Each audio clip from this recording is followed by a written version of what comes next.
7 News at 11 starts now. Nature's fury strikes Massachusetts. We got a funnel cloud starting right in front of us. Storms of unthinkable strength leave behind death and devastation. And she was saying, "Daddy, help me."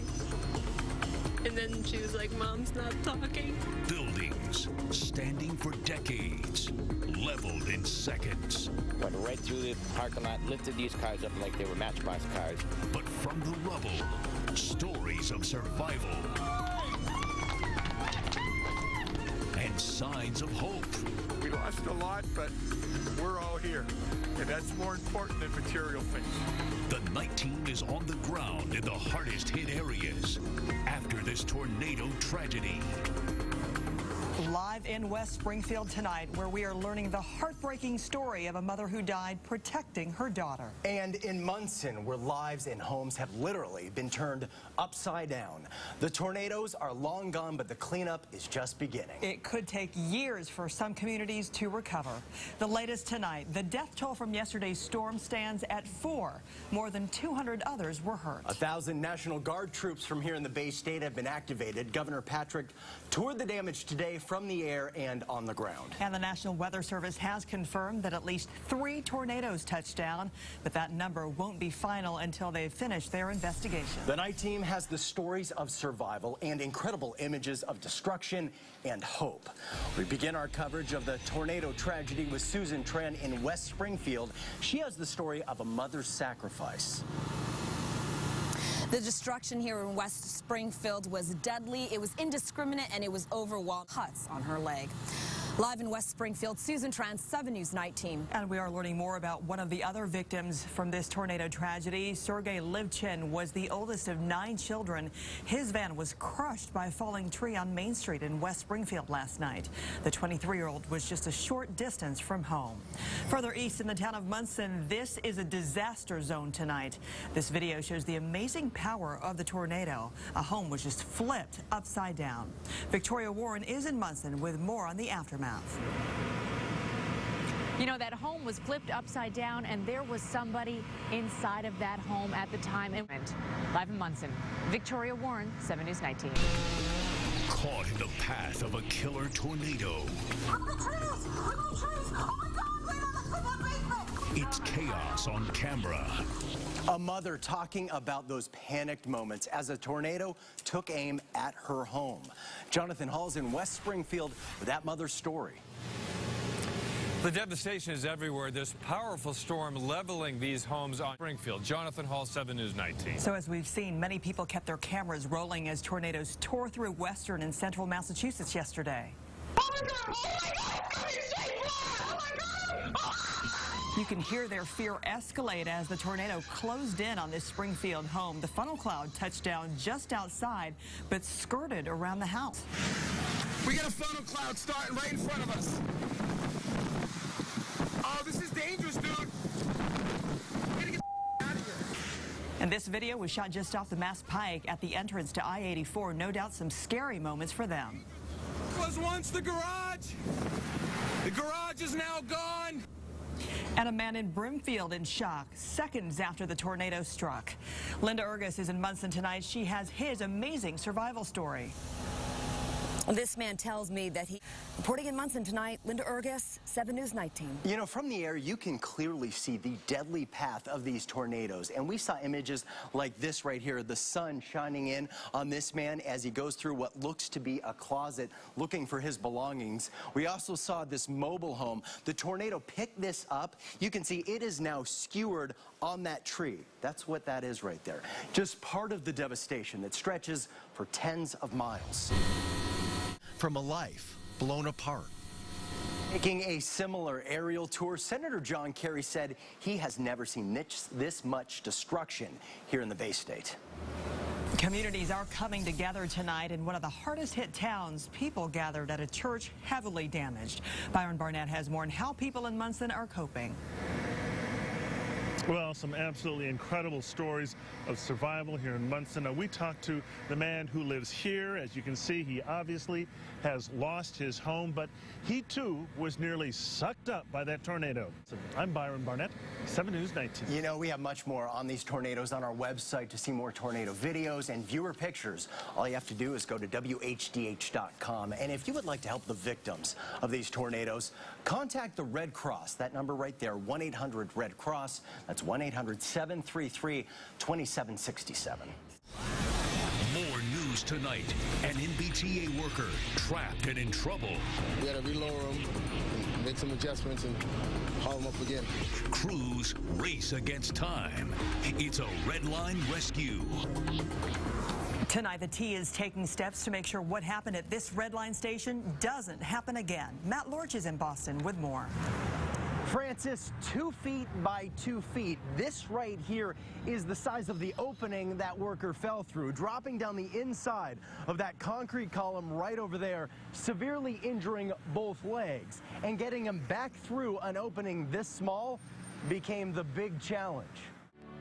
7 News at 11 starts now. Elegance and excitement.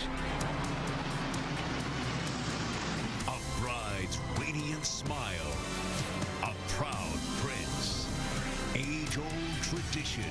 To rich and for poor. Better for worse. To love and to cherish. From there to you, I give thee my truth. Modern twists and surprises. Sealed with a kiss or two. A dream wedding for Will and Kate. 7 News at 11 starts now.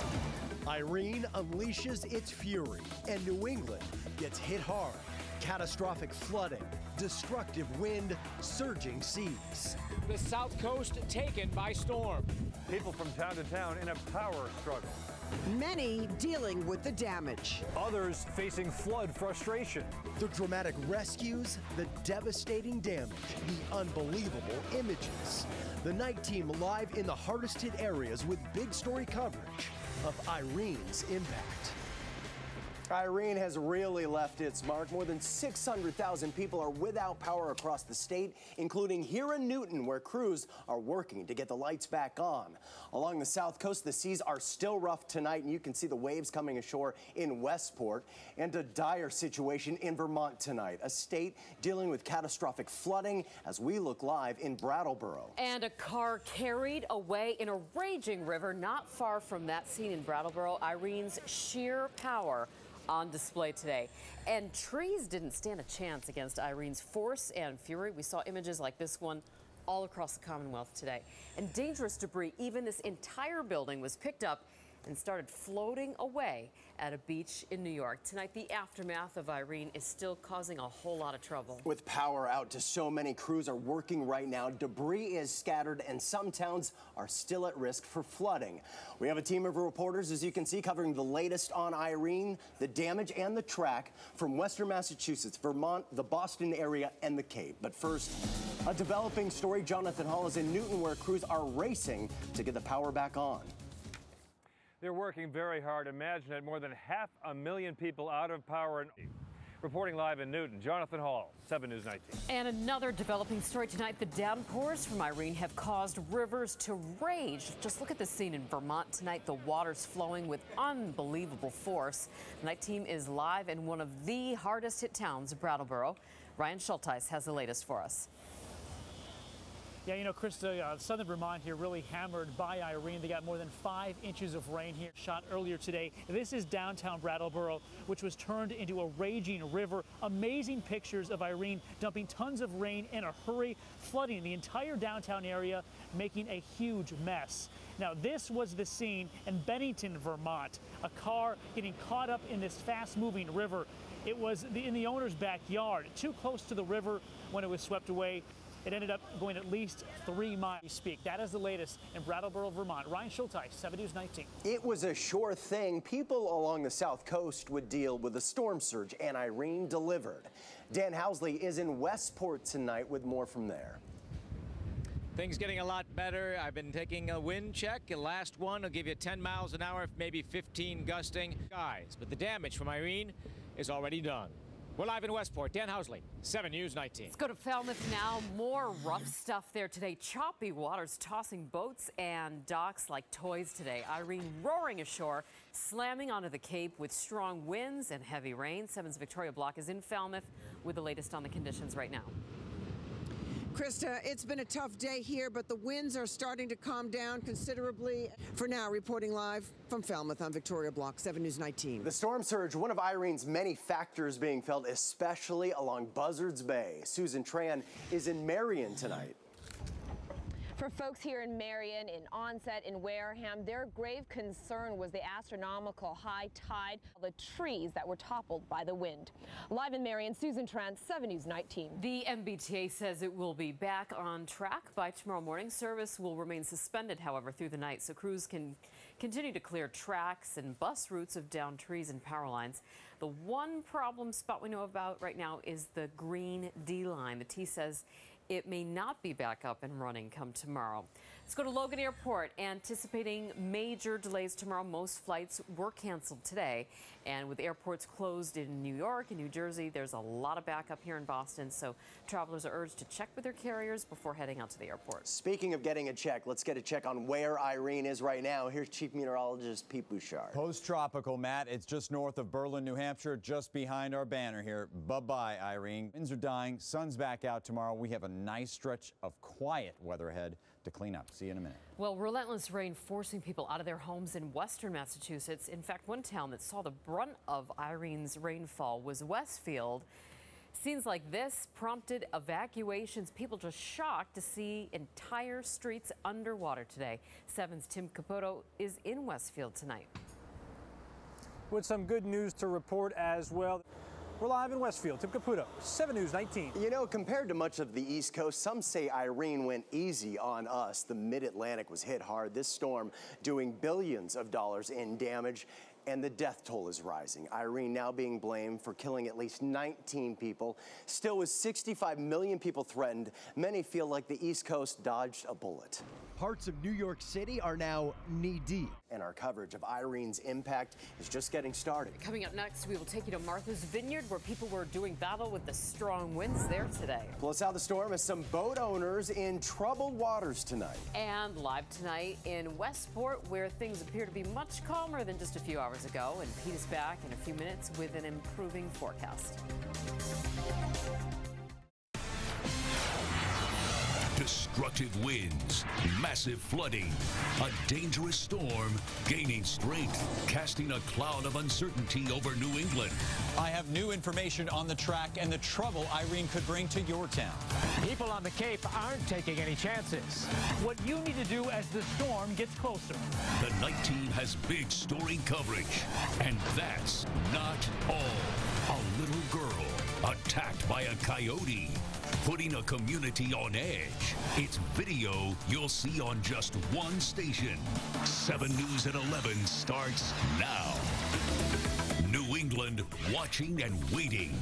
Now, Hurricane Irene delivering a tropical punch. And next, she's taking aim at the U.S. This is serious stuff. Yeah, no, that's serious. You got to take it serious. The night team covering all the latest developments. Tonight, tracking Irene. And tonight, Irene is a strong Category 3 hurricane. People from the Carolinas to here in New England could be dealing with devastating conditions. Right now, Irene's intensity is being felt across the Caribbean. There are torrential downpours and winds topping 115 miles per hour. We have a team of reporters covering every angle for you tonight, from the damage already done to the preparations that are underway. And now a new advisory on Hurricane Irene. Chief Meteorologist Pete Bouchard has the latest. Just been issued, Krista. Yep, essentially no change in either the track or the intensity of the hurricane. As you know, Irene has already battered islands across the Caribbean. Parts of Puerto Rico appear to have been hit hard. Flooding has made many roads there impassable. Irene already making landfall there yesterday, knocking out power to more than 1 million people, causing at least 1 death. Irene then strengthened, pounding the islands of the Turks and Caicos. The storm hit there last night, flooding roads, blowing off rooftops, knocking down power lines. And in Cuba, winds from the Category 3 hurricane are being felt tonight. The storm sending large waves crashing over seawalls. There is also ankle-deep flooding in some coastal towns. But tonight, people in the Bahamas are bracing for what this storm will bring. Kevin Ozebek has more from the Bahamas. For most of the day, it was beautiful, but for the windows. In Nassau, Kevin Ozebek, 7 News 19. So Irene may be days away from New England, but there is still concern on the coast tonight. Big story coverage continues on the Cape. Dan Housley is in West Dennis, where a lot of people are already getting ready. Yeah, but the lines are not tied tightly on a lot of these boats. We're live in West Dennis. Dan Housley, 7 News 19. And lawmakers are once again rolling the dice on casino gambling. The proposed gambling bill would allow for 3 resort-style casinos across the state, along with a 4th slots-only parlor. Lawmakers say 25% of the casino revenue would go to cities and towns. A developing story tonight, an aftershock tonight following today's earthquake on the East Coast, and this new video of the 5.8 magnitude quake. Security cameras at a liquor store in Virginia show bottles being tossed around and falling to the ground in that tremor. And developing in Washington concern the Washington Monument may have been cracked by this quake. It'll be closed until repairs have been made. The quake was centered in Virginia, fell all the way here in Boston, and it rattled a lot of nerves along the way. Tim Caputo talks with people who felt the quake here, but we'll begin with Ryan Schulteis and the latest from the Weston Observatory. Yeah, here in Weston, they've been keeping a close eye on seismic activity all day long. In Weston, Ryan Schulteis, 7 News 19. Our Team 7 coverage continues with how the quake hit home. When we felt the building shake, and that building doesn't appear to be that stable, so we had to leave. The tremor was cause for concern for thousands of workers in Boston's tallest buildings. Tim Caputo is in Boston with a reaction tonight. And there weren't any mandatory evacuations of buildings here in Boston. Look, today. Tonight we're live in downtown Boston. Tim Caputo, 7 News 19. Head to WHDH.com for more on the East Coast quake. We have more pictures and video of the damage, as well as local reaction. And there is more news tonight.